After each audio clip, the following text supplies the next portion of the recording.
So we've made it. Our first week of remote learning is nearly done. I'm so super proud of you. You know, it's been a tough week. You are young, you want to be out and active, but you've been doing your learning, you've been giving your parents an easy time. I'm so super proud of you. And to add to the excitement, we are very, very near the end of Alex Rider Stormbreaker. In fact, we'll get this finished by Easter, by next Friday with our story time. So, on to the story. The next chapter is Dozmary Mine. As you'll recall from yesterday, there was an assassination attempt on Alex's life, a very, very serious one.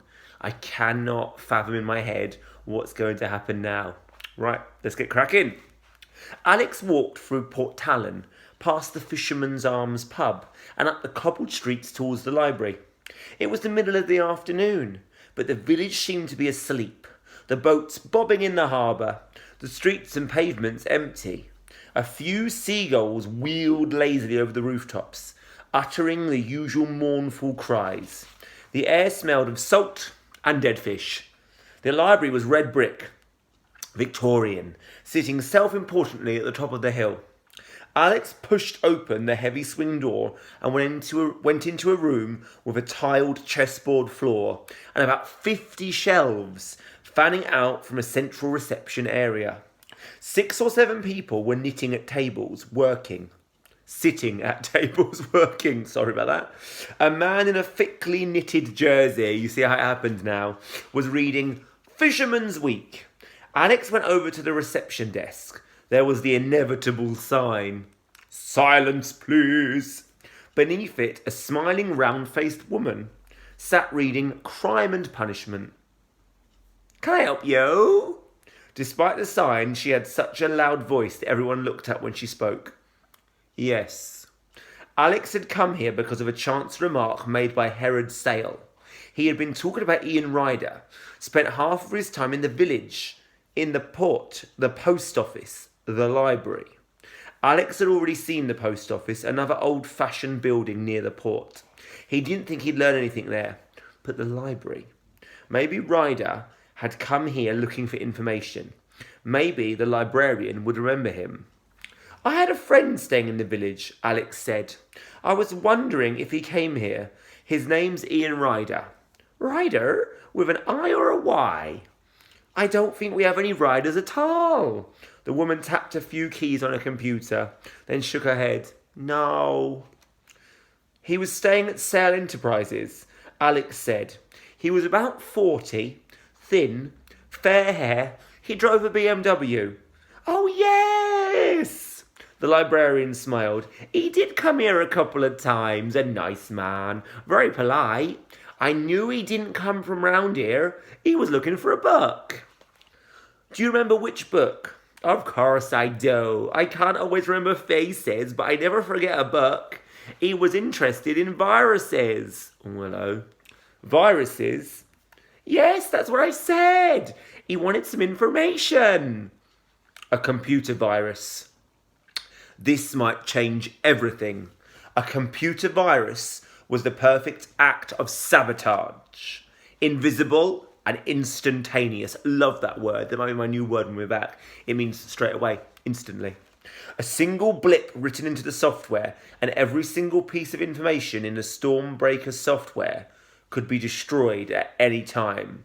But Herod Sale couldn't possibly want to damage his own creation. That would make no sense at all. So maybe Alex had been wrong about him from the very start. Maybe Sale had no idea what was going on. "I'm afraid I couldn't help him," the librarian continued. "This is only a small library, and our grant's been cut for the third year running." She sighed. "Anyway, he said he'd get some books sent down from London. He told me he had a box at the post office." That made sense too. Ian Ryder wouldn't have wanted information sent to Sale Enterprises, where it could be intercepted. "Was that the last time you saw him?" Alex asked. "No! He came back about a week later. He must have got what he wanted, because this time he wasn't looking for books about viruses. He was interested in local affairs." "What sort of local affairs?" "Cornish local history, shelf CL. She pointed. He spent an afternoon looking in one of the books and then he left. He hasn't been back since then, which is a shame. I was rather hoping he'd join the library. It would be nice to have a new member. Local history. That wasn't going to help him. Alex thanked the librarian and made for the door. His hand was just reaching out for the handle when he remembered. CL 475/19. He reached into his pocket and took out the square of paper he had found in his bedroom. Sure enough, the letters were the same. CL. They weren't showing a grid reference. CL was the label on a book. Alex went over to the shelf the librarian had shown him. Books grow old faster when they're not being read, and the ones gathered here were long past retirement, leaning tidily against one another for support. CL 475/19. The number was printed on the spine. Was called Dozmary, the story of Cornwall's oldest mine. He carried it over to a table, opened it, and quickly skimmed through it, wondering why a history of Cornish tin should have been of interest to Ian Ryder. The story it told was a familiar one. The mine had been owned by the Dozmary family for 11 generations. In the 19th century, there had been 400 mines in Cornwall. By the early 1990s, there were only 3. Dozmary was still one of them. The price of tin had collapsed and the mine itself was almost exhausted. But there was no other work in the area and the family had continued running it, even though the mine was quickly exhausting them. In 1991, Sir Rupert Dozmary, the last owner, had quietly slipped away and blown his brains out. He was buried in a local churchyard in a coffin made, it was said, of tin. His children had closed down the mine, selling the land above it to Sale Enterprises.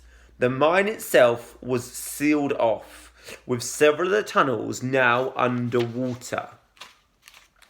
The book contained a number of old black and white photographs, pit ponies and old-fashioned lanterns, groups of figures standing with axes and lunchboxes.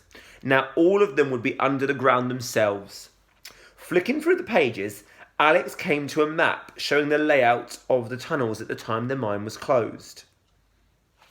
So there's the map. I'll hold it there for a minute and we'll see if it has any more relevance. It was hard to be sure of the scale, but there was a labyrinth of shafts, tunnels and railway lines running for miles underground. Go down into the utter blackness of the underground and you'd be lost instantly. Had Ian Ryder made his way into Dozmary? If so, what had he found? Alex remembered the corridor at the foot of the metal staircase.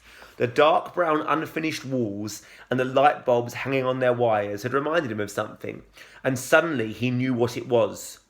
The corridor must be nothing more than one of the tunnels from the old mine. Suppose Ian Ryder had also gone down the staircase. Like Alex, he had been confronted with a locked metal door, and had been determined to find his way past. But he had recognised the corridor for what it was, and that was why he had come back to the library.